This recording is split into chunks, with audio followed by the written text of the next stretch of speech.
Hola a todos, soy Miguel Don Gil, bienvenidos a Secretos sin Confesión, el Observatorio de la Realidad Espiritual Internacional. Si eres nuevo en la plataforma, te invito a que te suscribas y sigas cada nueva entrega semanal. Hoy es sábado 21 de octubre de 2023, nuestra edición número 16. Los principales temas y noticias que trataremos en el día de hoy son muy interesantes, así que te invito a que te quedes hasta el final y, sin más, comenzamos. En primer lugar, se anula el acto en el que iba a participar el secretario de Benedicto XVI en Madrid. El acto en el que estaba previsto que participase el antiguo secretario personal de Benedicto XVI, acto sobre el cual hablamos en la anterior entrega, fue suspendido. Monseñor George Wanswain no ha podido venir a ese acto a Madrid porque ese acto no se ha producido. Esa anulación se produjo de manera sorpresiva el pasado lunes en un escueto comunicado de la Fundación Universitaria Española, que era la entidad que convocaba este acto de índole académico, y en ese breve comunicado indicaba que se suspendía el acto en conjunto por motivos de organización. Algunas fuentes hablan de que la fundación pudo haber recibido presiones para anular el evento ante el temor a que se convirtiese en un acto crítico hacia el pontificado del Papa Francisco, como así se ha transmitido en diversos medios de comunicación y prensa escrita. El pasado miércoles, recordemos, era cuando debía celebrarse ese acto organizado por la Fundación Universitaria Española en el que se iba a conmemorar que hace 30 años el cardenal Joseph Ratzinger, posteriormente Benedicto XVI, presentó en la sede de dicha fundación el nuevo catecismo de la Iglesia Católica. Por ello, se ha reeditado la conferencia que impartió aquel día y en el contexto de ese acto que no se celebró, se iba a presentar ese libro, esa publicación. En concreto, ese libro incluye, junto a las fotografías del evento, un texto introductorio de la presidenta de la fundación y la relación de los cursos y publicaciones de la fundación sobre el que fue Papa de la Iglesia Católica. En este evento, recordemos, además de la participación estrella como orador o conferenciante principal de Monseñor George, iban a participar también el nuncio de España, Monseñor Bernardito Auza, y el cardenal arzobispo emérito de Madrid, Rouco Varela. Hay que decir que desde el primer momento que se anunció este evento, desde los medios de comunicación, se manifestó que la presencia del que fue secretario de Benedicto XVI y que ahora se encuentra en su diócesis o archidiócesis de origen, Friburgo, sin ningún cometido específico, esta presencia en Madrid, siendo el antiguo secretario de Benedicto XVI visto como abanderado de un sector crítico del pontificado del Papa Francisco, a pesar de que Monseñor George es leal al Papa Francisco, pero sí que es cierto que hizo algún comentario en alguna rueda de prensa, en alguna entrevista y sobre todo en concreto en el libro que publicó sobre las memorias, sobre su testimonio como secretario de Benedicto XVI y también como miembro de la Casa Pontificia de Francisco, y hubo algún comentario que pudo ser un tanto polémico, aunque él no pretendiera eso. Debemos tener en cuenta además que el cardenal Cobo, actual arzobispo de Madrid, fue invitado a presidir el acto, pero declinó la invitación, aduciendo motivos de agenda, otros compromisos adquiridos. Eso se interpretó de parte de los medios de comunicación como un rechazo al acto y el deseo de alejarse de ese posible foco de polémica. Según diversas fuentes,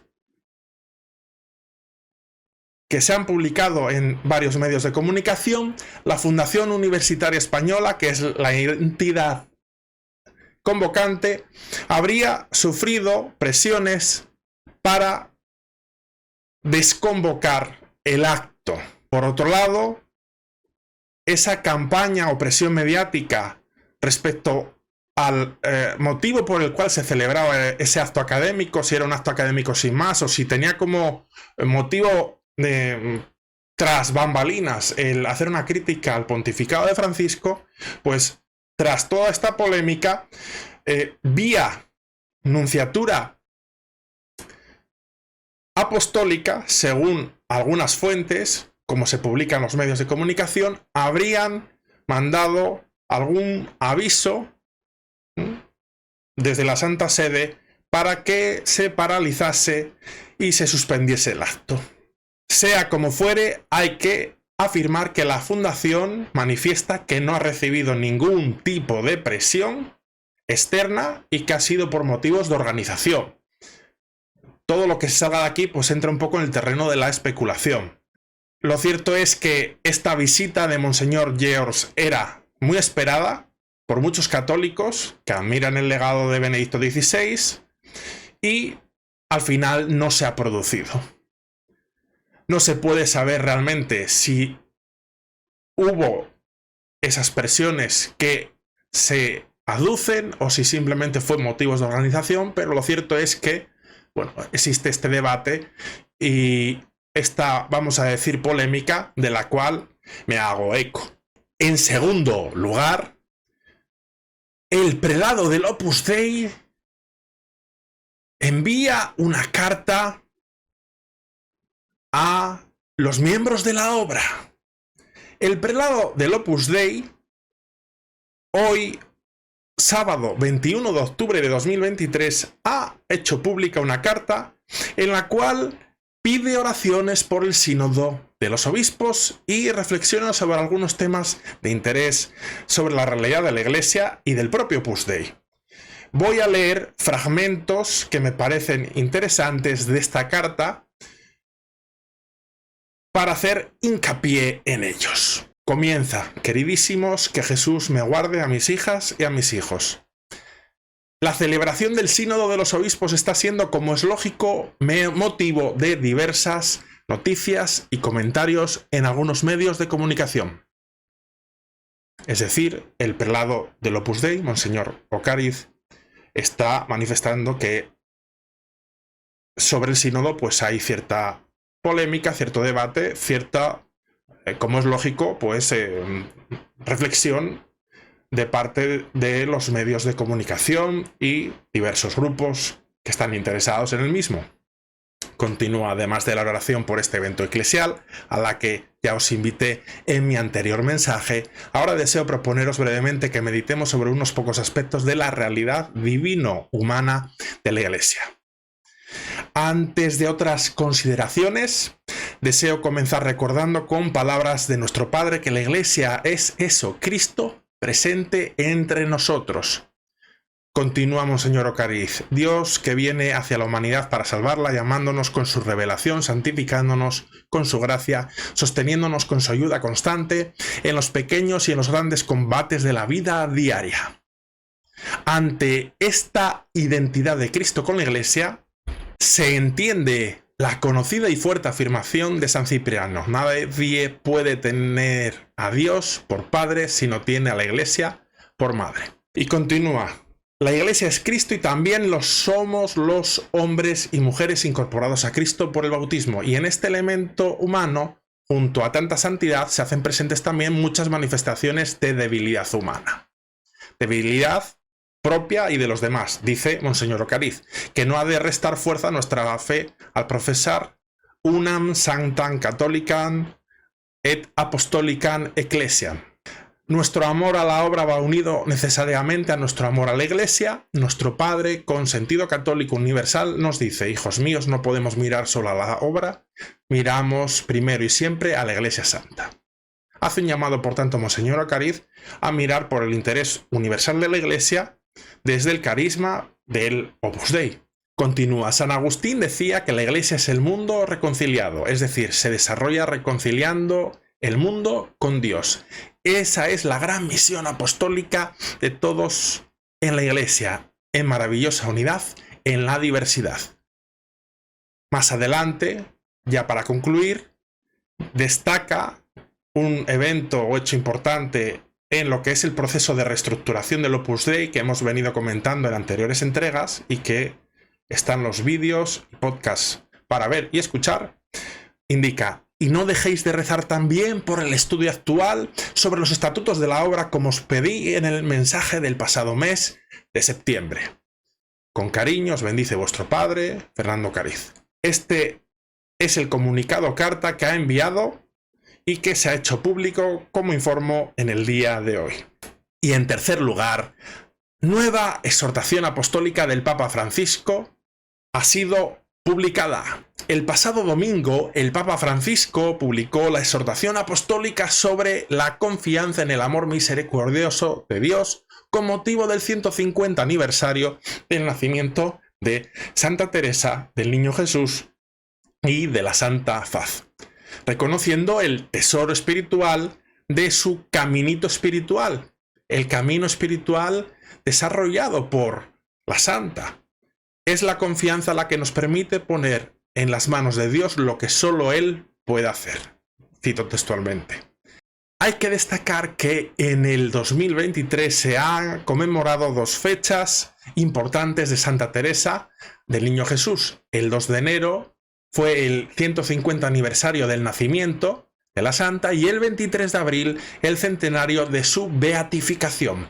El Papa Francisco ha querido que esta exhortación apostólica vaya más allá de una celebración y sea asumida como parte del tesoro espiritual de la Iglesia. De ahí su importancia. Además, la fecha de esta publicación, Memoria de Santa Teresa de Ávila, quiere presentar a Santa Teresa del Niño Jesús y de la Santa Faz como un fruto maduro de la reforma del Carmelo y de la espiritualidad de la gran Santa Española.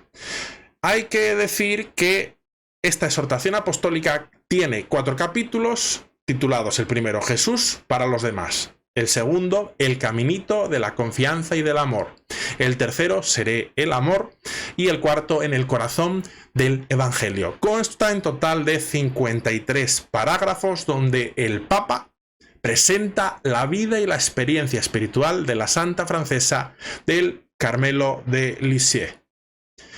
En cuarto lugar, muere el primer seguidor del fundador del camino neocatecumenal, José Agudo. José Agudo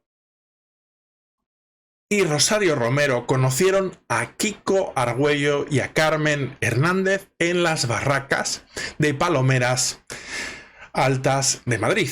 Allí asistirán al nacimiento de lo que poco después sería el camino neocatecumenal. A principios de este mes, aunque la noticia hay que reconocer que tampoco ha tenido gran difusión, se produjo el fallecimiento de José Agudo, primer amigo y seguidor del fundador del camino neocatecumenal. Por tanto, el camino neocatecumenal acaba de perder, podemos decirlo así, a su primer hermano. José Agudo tenía 83 años y un cáncer que se lo ha llevado al cielo producto de esa enfermedad. Catequista, misionero y padre de un total de 15 hijos, murió en su casa de Madrid, muy cerca precisamente del lugar en el que se situaron en su día las barracas de Palomeras Altas, donde nació el camino neocatecumenal. El anuncio que lo cambió todo para él manifestó en un testimonio, en una entrevista que dio: había un hombre que me la tenía jurada porque tiempo atrás en una pelea yo le abrí la cabeza a su madre. Quedamos para dirimir el asunto al estilo del lugar, esto es con sangre, decía José Agudo. Se trataba de matar o de morir. Me acerqué a hablar con Kiko y me dijo: fíate del Señor que todo te irá bien. Me presenté desarmado ante aquel que me odiaba y sorprendentemente no pasó nada, comentaba José Agudo. Ese fue un primer momento de esa conversión. Ese consejo cambió su vida para siempre. Hay que decir que si algo tuvo José Agudo fue, pues, un testimonio auténtico de numerosos cambios sustanciales en su vida, de mentalidad, de conversión interior, además también de forma de vida. Vivió una vida transhumante de aquí a allá, por tradición, con carreta y mula, y fue hacia el anuncio del Evangelio como familia en misión en los barrios más pobres de Lima, fruto de esa conversión y de ese envío que hizo Kiko Argüello de él.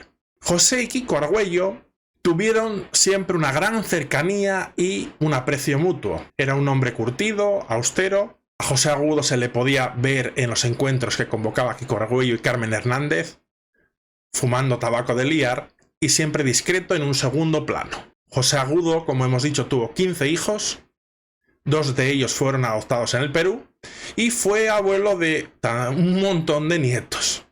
Junto con su mujer, que la referimos antes, Rosario Romero, fueron enviados en 1987 por el Papa San Juan Pablo II como una de las primeras familias en misión de ese gran proyecto del Camino Neocatecumenal. Fueron a predicar en las barriadas más pobres de Lima, donde permanecerían más de una década anunciando el Evangelio. Por tanto, con el fallecimiento de José Agudo, se produce la desaparición de uno de los primeros seguidores del camino neocatecumenal y un gran apoyo, amistad, aliado de Kiko Argüello y de los cofundadores del camino.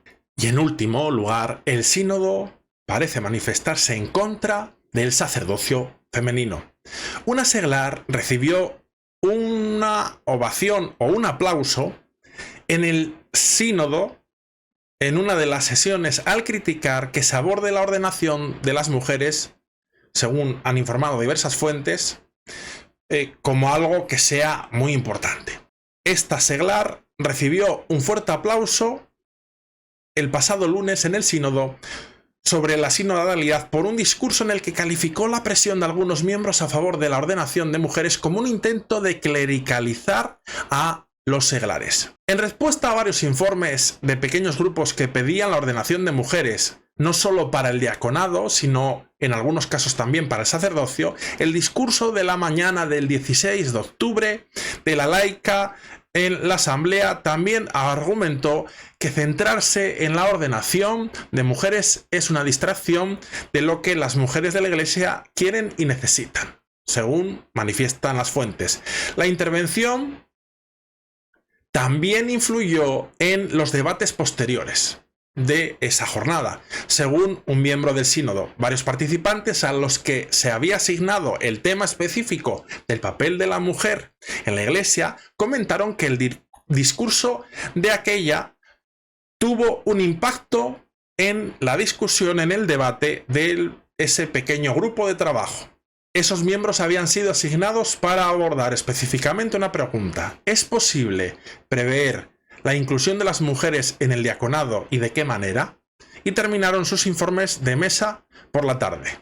Lo ocurrido, sea como fuere, subraya la importancia que han adquirido en el sínodo sobre la sinodalidad los debates sobre la posibilidad de la ordenación de las mujeres en el seno de la Iglesia Católica, a pesar de la insistencia de los organizadores en que la asamblea no se centraría en la doctrina y a pesar también de la enseñanza de la Iglesia sobre esta materia. Debemos indicar que en la apertura del sínodo, en el discurso de apertura, pronunciado el 4 de octubre, el Papa Francisco sugirió que centrarse en cuestiones como la ordenación de las mujeres era más un asunto de espectáculo mediático que un punto central de la asamblea. Lo cierto es que varios miembros del sínodo han intentado restar importancia públicamente a los debates internos sobre la ordenación de las mujeres, pero estos debates sí que se han producido. Sin embargo, la teóloga australiana Renee Collier-Ryan afirmó en una rueda de prensa que se había hecho demasiado hincapié en las mujeres sacerdotes durante los trabajos del sínodo. También la teóloga sugirió que las discusiones sobre el tema de la ordenación de mujeres carecían de suficiente consideración teológica y de fundamentación en lo que la Iglesia ya ha enseñado sobre la materia. Otro miembro del sínodo que habló con la prensa durante los trabajos ha destacado cómo el mismo podría conducir a cambios importantes, no obstante, en la Iglesia en relación con el papel de la mujer. Por tanto, vemos cómo son testimonios diferentes, testimonios, vamos a decir, informales, de miembros que han participado y que han dado su testimonio a la prensa. Veremos cuál es finalmente el resultado respecto a si hay algún tipo de cambio respecto al papel y la participación de la mujer en la Iglesia con posterioridad al sínodo de la sinodalidad. Hasta aquí la información de esta semana, espero que haya sido de vuestro interés. Me encantará ver vuestros comentarios en la caja de la descripción, os responderé, y si estáis accediendo al contenido a través del podcast, podéis escribirme a través de los diversos cauces y redes sociales. Me despido de vosotros con un abrazo.